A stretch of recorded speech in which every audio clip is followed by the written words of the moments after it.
this material in the target rocks gets vaporized and thrown out, and you can see the target rocks, if there's a sedimentary layer on the top, it gets overturned like that, and you produce a vapor plume from the impacting body, and lots of material actually rains back down as breccia and melt and mixtures of it called suevite, and then there's also an ash cloud. You may have spherules and things falling out of there if it's a large enough impact. So that's the kind of impact process, and it's scaled at different scales for different size impactors. But this is the basic difference between the simple crater, which is generally a bowl-shaped crater. Notice that the initial excavation is much larger, but then the fallback breccias fill this and also slumping from the sides, and then the resultant crater has this sort of shape, and it has uplifted shoulders, and that is what you see, that swine crater in particular, which is on granite, and this cavity then gets filled in by sediments later on. In a complex crater, because of this behavior, or the mechanical behavior of the central uplift, where it behaves like a drop of water, literally, where it springs up again and sometimes goes back down a couple of times, and it can result in either a single uplift like this or a ring-shaped uplift that you see in some craters. And this also is modified by later faulting on the margins and enlarges the original crater, but it gets filled in by breccias mainly, and also melt sheath that may be present from the melting of the target rocks. The impactor in most of these impacts that are large gets completely vaporized during the impact, unless it's a small crater or small craters, especially strong impactors like iron meteorites can survive. And so the meteor crater in Arizona is surrounded by thousands of fragments of iron meteorites. But it's only the very small craters where the impactors survive. The large craters, they vaporize upon impact or gets mixed in with melt rock. Now, how we recognize ancient impact craters is through the shock metamorphism that is created by this impact process. The sudden impulse of huge amounts of energy into these rocks is something that you don't see in normal geological processes, and it produces things like shatter cones, which you see in rock sequences. These examples from Santa Fe in New Mexico, where you see things that look like cones of percussion, like you see when a stone hits your windscreen. This happens when a shock wave passes through rocks, and every asperity that it hits, any little inclusion will generate secondary waves that interfere with each other, and they produce these kinds of shatter cones. And this is one of the best evidences for a shock wave passing through the rock, and that is proof that it was actually an impact. Because circular features can be produced by many other geological processes, including volcanic eruptions, sinkholes in carbonate rocks, and interference folding and things like that. At a microscopic level, the shock metamorphism is manifested by the formation of planar deformation features in multiple directions in grains like quartz, by the shock transformation of minerals like feldspars into masculinite and things like that in the solid state sort of process, and also various kinds of textures, Ballen textures, toasted quartz, and these funny feldspars with these sort of checkerboard patterns. These are all indications of shock metamorphism. And if you look at the normal PT conditions of classical metamorphism, in terms of temperatures and pressures, you're looking at pressures going up to about, say, 10-15 kilobars, 1,000 degrees centigrade. This is normal classical metamorphism, and shock metamorphism is in these extremely high pressure regimes and also even high temperatures, and so that leads to complete vaporization or to shock transformation, solid state transformation of minerals. And it is the recognition of these kinds of features that will prove the shock origin of a possible impact structure. Now, if you look at the known record of impact structures, I told you there's about 180 known impact structures on Earth. Most of them are distributed in the Northern Hemisphere, where the researchers are also distributed in North America and in Europe and Russia. Very few impact structures are known, even fewer from South America, And in Africa, we have only 19 proven structures, although there have been lots more possible proposed structures, a number of just proven structures. So the proven structures are where the researchers are based here in Southern Africa, and then where there are very, very well exposed craters close to Europe that are found in the Sahara region.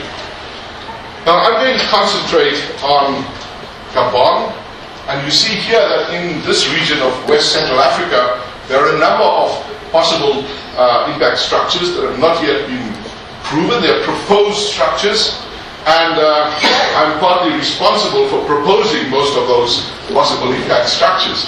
So this is all based on a lovely tool that was invented by a very clever person.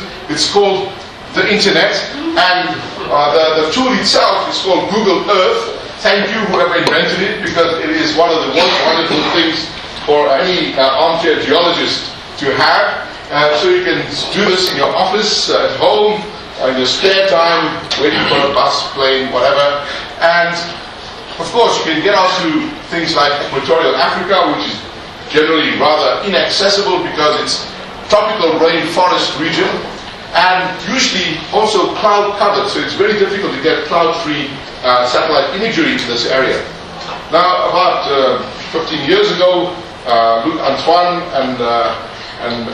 was processing some of the aeromag imagery in northern Gabon, and he came across these remarkable images that he produced, which showed some rather interesting circular looking features. You can see the outlines shown here.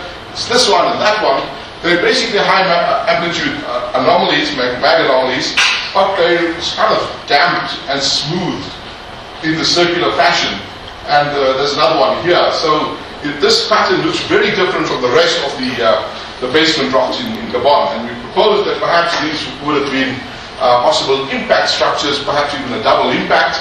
And because it's cut by this big fault zone that you can see down here, which has been mapped and dated at Paleoproterozoic, we thought it's later than the Archean basement and prior to the Paleoproterozoic. But this is in the remotest part of Gabon. There are absolutely no roads here, except, as George Henry will tell you, there is one going through here, and the Chinese are busy mining iron ores over here in these mag anomalies. But this northern part of Gabon has got no roads, there are only rivers and dense tropical rainforest. So it will require a major expedition to get out there. Another structure, also in the same region, was found on radar imagery that was being processed by the Council for Geoscience. This is a radar image that's superimposed on the previous image close to the border between Gabon and the Republic of Congo. And this particular structure we call the Valina Structure, and we also proposed that it's a possible impact structure. And since that work, you can now see on Google Earth that this is the region of the structure. If you can't see the structure, you will in a minute. There you go. There it is. This is the circular structure. This is the typical dendritic drainage you find around on the greenstone belt around there. And superimposed on that is this particular structure. But you can see it very nicely on the radar image over there. Okay, so that's another proposed impact structure in Gabon. And now I want to tell you about the latest discovery, which was done by my colleague from Budapest, who is actually an astronomer, and he also plays around with Google Earth like just everybody else. And what we saw in this corner of Gabon, on the border between Gabon and the Republic of Congo, that's Congo-Brazzaville, this is a region called the Bateke Plateau, and it's a sandstone plateau, and the edge of basically the escarpment formed by the Atlantic drifting is all over here. All this region here is undergoing lots of erosion, and this is a plateau, and near the edge of the plateau, and right there on that border region, found this circular structure. So you see here a nice little circular feature which looks quite different from the rest of the scenery in Gabon. Now this is all dense tropical rainforest, and here you can see some savanna. You can see there's still dense vegetation along the drainages of the rivers. And if you zoom in on that structure, you see that there is a sort of a ring that's partly outlined here, which shows up as a range of hills that are with higher topography, around like that. There is a central depression filled with forest, and also to the north there is forest. This is in fact the river drainage going off that way. Also we can see the early feature here. This looks like an artificial clearing, probably a village, and we think this is there's a series of huts over there, and there's probably a village in this clearing, and perhaps these are little fields where people are doing agriculture. So this is kind of a savanna cleared forest region, but it seems natural, and there is this circular depression, and notice that within the depression there is this range of hills sticking out as well, which is also sort of semicircular. So here's a close-up of the northern rim of it, and this is the southern part where we see a probable village there. Now, to give you a regional setting of this area, this is the Congo Basin, which is a large intracrotonic basin filled with Cenozoic sediments, surrounded by Precambrian uplifts. And the area that we're interested in here, you can see a geological map of the Congo Basin. So the yellow is young tertiary and quaternary sediments, the white is quaternary. So these are very young sediments filling in a basin that's got mainly Cretaceous and also Jurassic sort of sediments, but the surrounding areas are all Precambrian uplifts. And the area where this crater is situated is within these tertiary sediments, these tertiary Aeolian sediments, or so-called sable ochre, as the name is given in French. So this is that part of the plateau that we're interested in, and beyond that to the west, all these Cretaceous rocks and younger rocks have been eroded away. As the Atlantic had opened, the margins had been uplifted, and so there's been a lot of erosion on the margins of the actual Atlantic rift, and it's exposed the underlying Precambrian basement. So here is the structure that we're interested in, which is actually here. This star is a locality that was studied by Sharad et al. In the Pateke Plateau, and here are some cross sections that were done by Lacan in his PhD thesis, which shows these sediments here having been eroded away from this coastal area. So this is the Cretaceous, these younger sediments, and they've been eroded completely. And the structure is situated right here close to the edge of that escarpment. And these are the rocks. You see Paleogene rocks, basically post-Cretaceous in age, and they are overlaid by these Neogene sediments, which are Aeolian sands. And here's another example of mapping done in the 60s, showing this large-scale cross-bedded sandstone that makes up these country rocks around this crater. So what we're looking at here are actually Neogene, very young Aeolian sediments from a time prior to the onset of this tropical rainforest regime, when this area was very much more arid, and there was in fact a desert environment here with dunes. Then it got wetter, and then it got covered by tropical vegetation.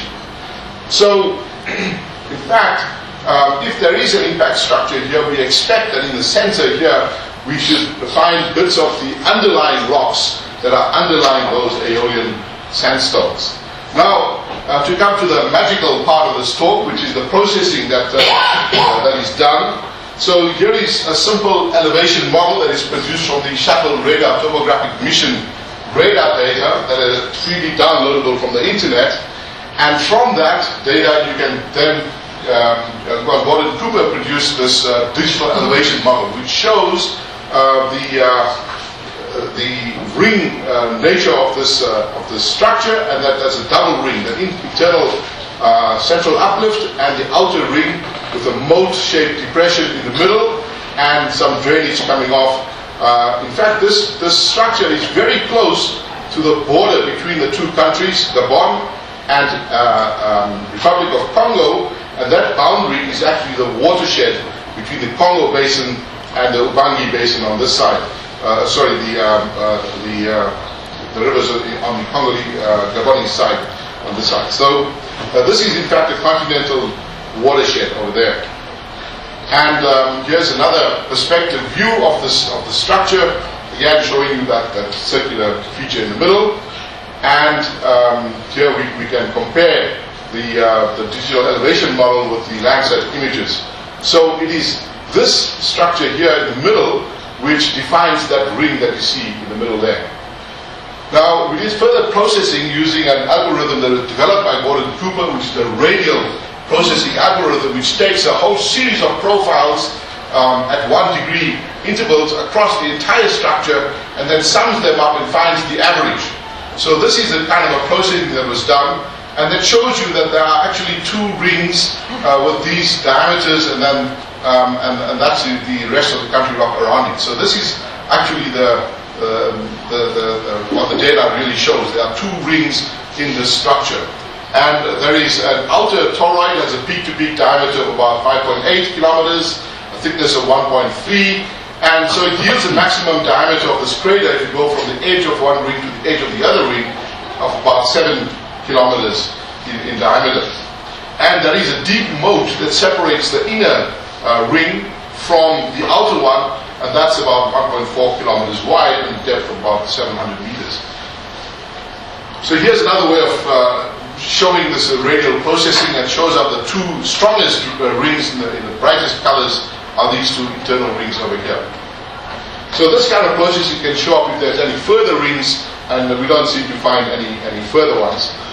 So this, again, it's another way of processing this data. In this case, instead of having a shaded image that is sun shaded from a particular direction, here you imagine that the sun is in the center of the image, and so it casts shadows in all directions. And that shows up particularly any radial sort of patterns around the structure. And the really only circular thing you really see are these 2 rings of the structure. So that's how to define and limit the size of the structure. Now, if you want to compare this type of structure, we presume that it's an impact structure with a central uplift, that is a ring uplift. But let's compare this with known impact structures of similar size and with similar central uplift. So here's one that we found, which is a very similar size, 6 kilometers compared to 7 kilometers in our case. And this is the Decatubal impact structure in Missouri in the US. And this one has an outer ring, and it's got a big peak ring central uplift. And if you compare the 2 in terms of the radar imagery, here they are, the peak rings of the 2 structures.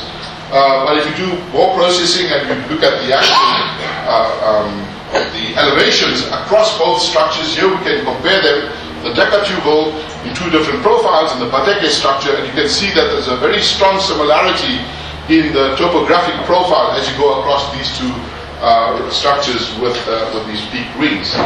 So I conclude that this Pateke structure is about a 7 kilometer diameter circular feature, which on which we produce these digital elevation models, and it consists of 2 nested toroidal rings with a ring-shaped depression, and it's consistent with a complex impact structure containing a central peak ring uplift formed by meteorite cometary impacts. And it's postulated as a post-neogene or quaternary complex impact structure with a peak ring central uplift, and because of its degraded and eroded state, it's likely to be Pleistocene rather than Holocene in age. And it's got similar profiles to the Decatubal structure. But of course, in order to prove that it is an impact structure, we need to have field and petrographic studies that are needed in order to confirm this. We need to find the evidence for shock metamorphism in thin section and in macroscopic outcrops. Okay, so, and a final parting thought before we leave Gabon is that with so many potential structures in this region, isn't it time to think about an expedition to the jungles of Gabon to examine these possible impact structures, to convert the white dots from the first map into confirmed hits, but it will require a National Geographic type expedition to go out there to the jungles of Gabon. Okay, so that was the first part of my talk. That was the remote sensing part. So now I want to look at some field data based on a trip that I made to Iran last year. So, why Iran? That's what everybody asks me. So, well, Iran is a very large country. It's bigger than South Africa in area. It's 1.64 million square kilometers, and for such a large country, there must have been impacts, and many more than we have had in South Africa, because impacts are sort of random on the Earth's surface, and there's a certain number of impacts per square kilometer that you expect everywhere on Earth. But currently there are no known impact structures in Iran.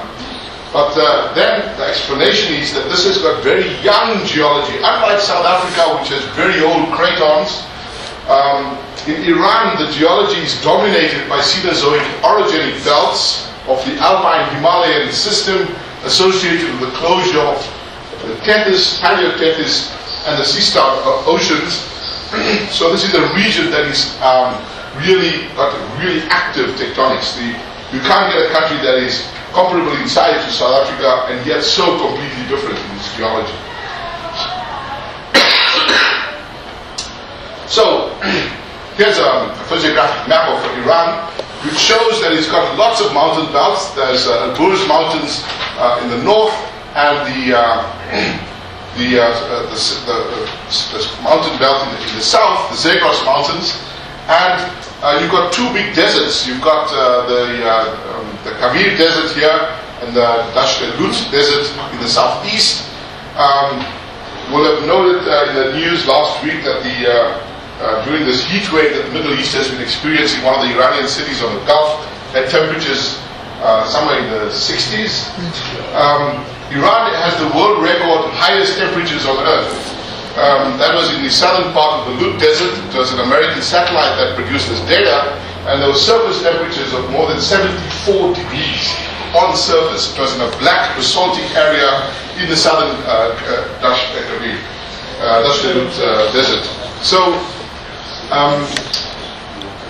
while Iran, just like everybody else, I was also looking at Google Earth imagery of Iran, trying to see if I could find any impact structures. And of course, Iran is problematic because it's got lots of volcanoes. It's got volcanoes here. The active one, the highest mountain in the Middle East, is Damavand, which is just very close to Tehran. And of course, so there are lots of volcanoes, some of which are still active. So you'd see lots of circular features, of course, if you just look at Google Earth. But if you're looking in the ancient desert areas, maybe you might find older sort of impact structures that may be preserved. So a few years ago I was Googling on Google Earth, and I found this structure, what else can you do? this circular feature, and then I found another one which I will show you later. And so I thought these are very interesting looking structures that I don't think they've been investigated yet.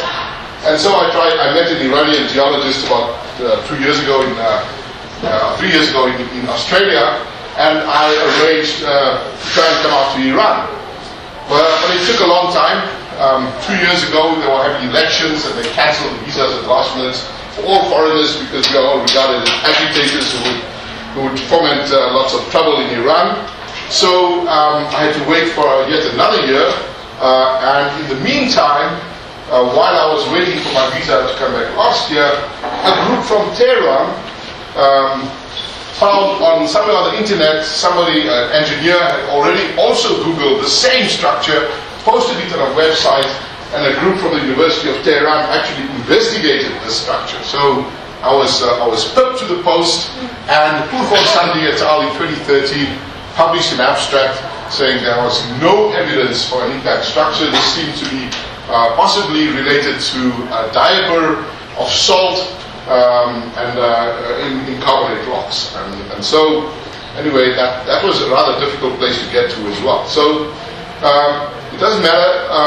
I was willing to visit this one and the other structure I will show you. But in the meantime, also another group, also from Iran, from different universities, from Mashhad, they found this feature in the desert in southern Iran. This semicircular feature you can see here. And they investigated it, wrote a paper on it, but there was absolutely no evidence of any kind of shock metamorphism in here. And this seems to be just some circular feature of whatever origin, but it's not an impact structure. So, coming to the area that I discovered something that compelled me to go out to this area, there is a city called Birjand in Iran. You can find Lonely Planet and any other guidebook that you find. This is off the tourist track. All the tourist guidebooks tell you can go to all the central cities in Iran, the famous cities of Sharad and Isfahan and Yazd and Tehran. That's open for tourism. But the eastern part of Iran is actually close to the borders of Afghanistan and Pakistan, and it's a politically sensitive area. So it's totally off the tourist beaten track. But that doesn't mean that people are not working there. There's in fact this little town of Birjand, which has a university with a geology department. And so my colleagues I hooked up with were from this institute. And I flew to Mashhad in the northeast of Iran, and then took a bus down to Birjand, one of the finest bus journeys I've ever made in my life, going through several ophiolites, beautifully exposed in road cuts along the way. And if there's anybody from the honors class here, you'll hear more about these honors lectures. So geologically speaking, this region here has got these three ophiolite belts that you see, these black belts, which are Neothethian ophiolites, and they were formed by a collision between the Afghan block that you see there, also known as the Helmand block in Afghanistan, and the Lut block on this side, which is an older piece of crust, and there is an ocean, and the oceanic rocks are shown in the grey colors on this map. It's in a crenary complex within which you have these ophiolites. And they're superbly well preserved and the Cretaceous age ophiolites. And here we see a Landsat image showing you the Birjand, and to the south of that is this big ophiolite belt.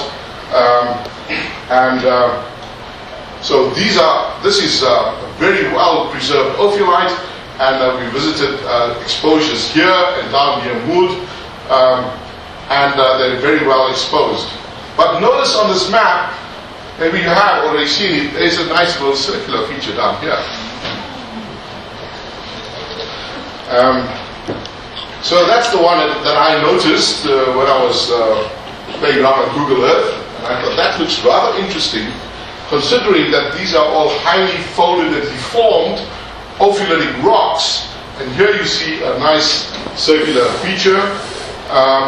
Also to the south are these Chonic mountains, which are folded Cenozoic rocks, and yet in the middle of all of this, there is this lovely circular structure. When you zoom in on it, you see immediately that it's not circular, but in fact polygonal. It has this pronounced sort of polygonal shape, partly circular, partly polygonal. And that is something that is also characteristic of many impact structures, because of the mechanics of the impact, where there's a flap that folds over and often forms a polygonal pattern. You see that in the Swine crater as well. So this is something that immediately caught my attention, that there is a polygonal sort of structure, and that looks interesting. Also, you can see that it's uplifted above the surrounding plains, and that there is an internal drainage that's draining out towards the north. You can play around on Google Earth and look at different perspective views of this in 3D, so you can see a beautiful uplifted ring and stuff draining out of that. So I thought, let's have a closer look, and you can zoom in on the side here, and you see that on this straight edge there's something that you can see there, and if you zoom in on that, look at this. You can see an overturned bed right there. Can you see that? So I thought I would investigate this as a possible impact structure, because it was roughly circular, elevated above the plain, has a distinctive polygonal outline, appears to have overturned beds on this rim over here, and the circular structure is at odds with the regional geology, which includes an ophiolite complex of deformed Cenozoic orogenic rocks. So, in preparation for going to Iran, I started growing this beard. And you might wonder why the big beard, and you can see why. This is Ayatollah Khomeini, that is Ayatollah Khamenei. He's the founder of the Iranian Revolution. He's the head of the country at the moment. And of course, I thought if I go to Iran looking like this, I would totally blend in. So I got to Iran, and I looked at all my Iranian colleagues. And I was the laughing stock of Iran. The two old men that you saw and myself were the only guys with beards in Iran. Everybody else wanted to look as different as possible from those two mullahs. So, well, anyway, because I thought I would still walk around in my disguise. So here we are at the Spirited ophiolite. Behind us, we are actually beautiful paleolavas from this Cretaceous age ophiolite. So anyway, I teamed up with this group from the University of Birjan, Zarinkou and Golani, and this is my friend Shirazi from Tehran. And off we went, and we headed off for that ring structure. And I knew absolutely nothing about it. I knew nothing about the regional geology. I depended on these guys to tell me. And basically they said, well, it hasn't really been mapped properly, but we'll go out and have a look anyway. So I went out on this expedition in this small little car, I don't have a picture of it, and we drove on these little roads, and then we found stopped at some village nearby and asked them the name of these mountains, and they gave us the name, and it was the, I'll tell you now, the Untitled Structure. So, before we got there, we stopped at a village beyond, outside the structure, and we already saw some breccias, and I was starting to get excited. Is this an impact-related breccia that's been thrown out of this crater?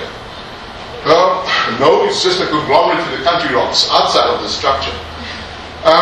Then we got to the structure, and we walked in from that stream that's flowing out towards the north of the structure. So you walk into the structure and walking through a gap in the rim. This is the outer rim. And when I looked at these rocks, you see here that they are strongly jointed, light-colored rocks below, but the same rocks have very strong desert varnish at the top. And what are these rocks?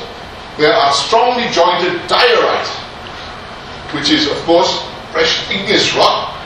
And you can see very, very fresh and strongly jointed rocks. Strongly jointed because they're sitting in a desert environment where there are extremes of daily temperatures. So it gets heated up to 70 degrees during the day on the surface, and then at night when it cools down, there's rapid contraction. And so going through these diurnal cycles of contraction and expansion, it tends to shatter these rocks. So these rocks are actually beautifully fresh, unmetamorphosed diorite with beautiful hornblende phenocrysts and microphenocrysts. Looking into the structure, looking back to where the gap where we came from, and looking on the other side, you see these hills surrounding them. So there's quite a big topographic relief. And there are these ephemeral streams which are draining out material from the crater and escaping out toward the country to the north. So walking around, I saw this and I got immediately excited again. Is this a shadow cone? Well, we looked around some more and found lots of these things. Turns out this is not a shadow cone. These are just curved fractures that are nucleated around asperities, like phenocrysts, for example, in the rocks. The apical angles are far too low to be shadow cones. They lack any striations of any of the features that are associated with shadow cones.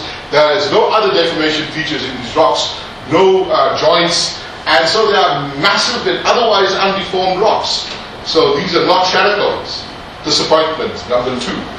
Okay, looking back as we're climbing now, you can see in the background there is a playa lake, and these ephemeral streams are actually feeding down into this playa lake in the distance, and there's the Virgin ophiolite in the background. So, well, we climbed up to the top, and the same rock types were everywhere, but these rocks, you can see there's in situ brecciation due to this diurnal thermal stress. This is just broken up and breaks up like a jigsaw puzzle in 3D. So it's a very, very fresh rock, completely undeformed and only shattered by this kind of process. We found some occasional veins of iron-rich carbonate, siderite or anchorite that are vertical and undeformed. And then on the slopes we saw some good outcrops with joints in them, and I had a close look at these outcrops, looked at the jointing, and one of my colleagues, Shirazi, went right up to the top. There was no change in the rock types as we went to the rim, we didn't have enough time to examine all the other sort of folded rocks that were on the other side, but there it turned out to be country rocks. And I found one different rock type, which is this one here. It's a dike, which is also a diorite. It's north-south trending and vertical vein. And when you look in close-up at this, you see that it's got a very diffuse contact with the surrounding diorite. So there's a grey, a light-colored diorite and the dark one, and the contacts between them are not very sharp. This possibly indicates a certain magmatic sort of intrusion without any sharp contacts. And when you look at this in detail, you see that, in fact, the hornblende phenocrysts in the country around this are actually aligned. This is, in fact, a magmatic foliation, and it's parallel to this dike, this dike is vertical and the foliation is vertical. So there's no deformation here. This is all magmatic in origin, and that was it. So my conclusion was this is an intrusion of diorite and as completely undeformed and unmetamorphosed. So there's no shock metamorphism, there's no overturning of this particular rock. What you see as overturning was in the country rocks that were folded or that were intruded by this undeformed intrusion. So, are there any similar rocks in the district? Yes, there is. 32 kilometers away, you see another structure which is not quite so circular, but that's this one on the north, or the Geotalk structure. And we also investigated this. So this is now a much more sort of deformed oval shape rather than a circular structure. And it's about similar in size, 1.4 by 0.9 kilometers, a dioritic intrusion. And you can see there's a rim and there are country rocks which are variegated. There are a series of sedimentary rocks. And we went out there to have a look at these, and you can see there the country rocks are these various sediments of Paleogene rocks and intruded by a diorite. The Geotalk diorite, which is for hornblende rich enclaves, but it's exactly the same texture as the Agol Kuechabargi diorite which we investigated initially. So these are parts of the same magmatic suite, these two intrusions, same textures. And this one has been dated. It's been dated with uranium made of zircons, recent date obtained by Pang et al. And it's about 40 million years. It's Eocene in age, Eocene to Oligocene, and it's part of a late Eocene to Oligocene 46 to 25 million year post-collisional magmatic province in this region, in this Lut-Sistan region. So they explain this by in tectonic terms by having these two blocks, the Lut and the Afghan blocks, coming together with a closure of an ocean that includes an ophiolite that's caught up in between, and then this thickened crust that's formed during that collision sort of undergoes delamination, so that you've got more fertile mantle that wells up in between, and this new material then basically melts to produce a series of these post-tectonic intrusions that are intruding those deformed ophiolitic successions. So, this Agol Kuechabargi structure is a pipe-like dioritic intrusion that's actually intruded into deformed Cenozoic country rocks. And although it's strongly jointed, it's otherwise undeformed and unmetamorphosed with vertical igneous fabrics. And the apparent overturning of the rim is due to pre-existing folds in the country rocks that were intruded by this.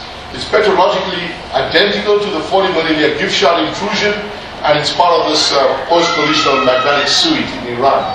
And the uplifted rims of both of these intrusions may be due to differential weathering under desert conditions, such as thermal stresses due to this heating and cooling, may be important in breaking the fresh diorite compared to the deformed country rocks. And so that's what they're actually producing these upstanding reef structures.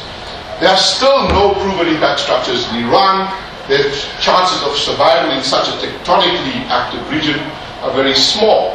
So the take-home message here is that circular structures with polygonal, uplifted, even overturned rims with breccias and shadow cones can form by processes other than impact. And I report this negative result in order to serve as a cautionary warning and to obviate the need for any future expedition to what looks like, at first sight, a very good candidate impact structure. So, thank you very much.